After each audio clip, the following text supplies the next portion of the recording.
परमेश्वर आपको प्रदान करेंगे। The Lord will provide. Genesis 22 verse 14। The Lord will provide. परमेश्वर आपको प्रदान करेंगे, जो भी आप चाहते हैं परमेश्वर आपको देंगे। हेलो दोस्तों, मेरा नाम रिंकू सीनियर है और आप सुन रहे हैं हिंदी बाइबल पॉडकास्ट। जो इंसान के साथ असंभव है वो परमेश्वर के साथ संभव है। He is the God of impossible. वो असंभव का देवता है। वो ये सृष्टि को रचना किया है, उसके साथ सब कुछ संभव है। जिसने ये धरती को बनाया है, जिसने ये पूरा ब्रह्मांड को बनाया है, क्या वो आपको खाना नहीं दे सकता?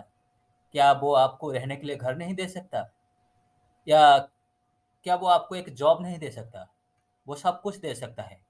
लेकिन क्या आप उस उनमें विश्वास करते हैं? क्या परमेश्वर में आप विश्वास करते हैं कि परमेश्वर आपको देगा? आप क्या विश्वास करते हैं कि परमेश्वर ये धरती को बनाया है, ये इंसानियत को बनाया है, ये पूरा ज़मीन को बनाया है, ये पूरा ब्रह्मांड को बनाया है? क्या आप ये यकीन करते हैं? और आप यकीन करते हैं क्या परमेश्वर ये दुनिया में है? अगर आप यकीन करेंगे, तब जाकर परमेश्वर ये सब आपको देगा। परमेश्वर के पास आने के लिए आपको कुछ रूल को फॉलो करना पड़ेगा। जैसे कि आपको यकीन करना पड़ेगा कि परमेश्वर है, और आपको ये भी यकीन करना पड़ेगा कि परमेश्वर के साथ सब कुछ संभव है। वो ही है सब कुछ, उसी के पास सब कुछ है। उसी के पास जॉब है, उसी के पास खाना है, उसी के पास कपड़ा है, रहने के लिए घर है, और आपके जीवन साथी भी है, सब कुछ है। क्योंकि उसने ये पूरा संसार को बनाया है, उसने ये इंसानियत को बनाया है। तो ही होल्ड्स एवरीथिंग। परमेश्वर के हाथ में सब कुछ है। अगर आप ये यकीन करते हैं और वो जो कहता है वो अगर आप करते हैं, तब जाकर परमेश्वर आपको सही रास्ते पर लेकर जाएगा, और आपको वो आपको जो भी कुछ चाहिए परमेश्वर देगा। इसके साथ-साथ परमेश्वर ये भी कहता है कि अगर आप यीशु के नाम से जो भी मांगेंगे वो देगा। Whatever you will ask in the name of Jesus, he will provide for you. God will give you. But you must ask according to God's will.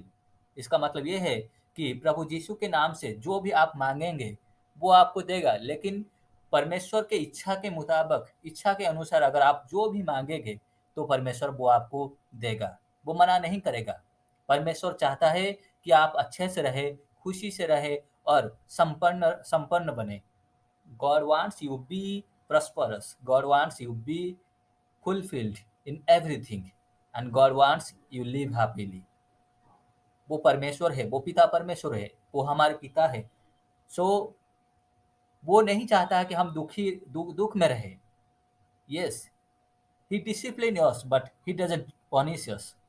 वो हमें डिसिप्लिन करता है लेकिन वो हमें दंड नहीं देता है। दंड मतलब वो हमें दर्द नहीं देता है, वो हमें डिसिप्लिन करता है। अगर हम कुछ पाप करते हैं, गुनाह करते हैं, गलत रास्ते पर चलते हैं, तो परमेश्वर हमें रास्ता दिखाते हैं, और वो रास्ता सीधा नहीं होता, वो नैरो होता है, इधर-उधर होकर जाता है, और वो कठिनाई से हमें जाना पड़ता है फिर। लेकिन जब हम वो कठिनाई को पार कर देते हैं, तब हम सही रास्ते पर पहुँच जाते हैं और परमेश्वर की बताए हुए रास्ते पर चलते हैं। परमेश्वर हमें डिसिप्लिन करता है, अनुशासन करता है, लेकिन हमें दंड नहीं देता, क्योंकि वो हमारे पिता है, परमेश्वर है, और वो चाहता है कि हम खुशी में रहें, अच्छे से रहें। इसीलिए वो चाहता है कि हम उसे पुकारें, हम उसे माँगे, जो भी हम चाहते हो हम उसे माँगे ताकि वो दे सके। वो देने के लिए तैयार है। क्या आप माँगने के लिए तैयार हैं? क्या आप यकीन करते हैं कि वो देने वाला है और वो देगा और भी देगा? अगर आप यकीन करते हैं तो आप मांगिए उसे, तब जाकर परमेश्वर आपके जीवन को सुख शांति में भर देगा और आपको सही रास्ते पर आगे लेकर जाएगा। Thank you so much. आपने ये पॉडकास्ट को सुना, और मैं यकीन करता हूँ कि ये पॉडकास्ट आपको इंस्पायर करेगा और मोटिवेट करेगा सही रास्ते पर चुन जाने के लिए और परमेश्वर को अच्छे चीज़ मांगने के लिए। अगर ये पॉडकास्ट आपको अच्छा लगा तो आप इसे लाइक कर सकते हैं, सब्सक्राइब कर सकते हैं, और दूसरों के साथ भी शेयर कीजिए। God bless you.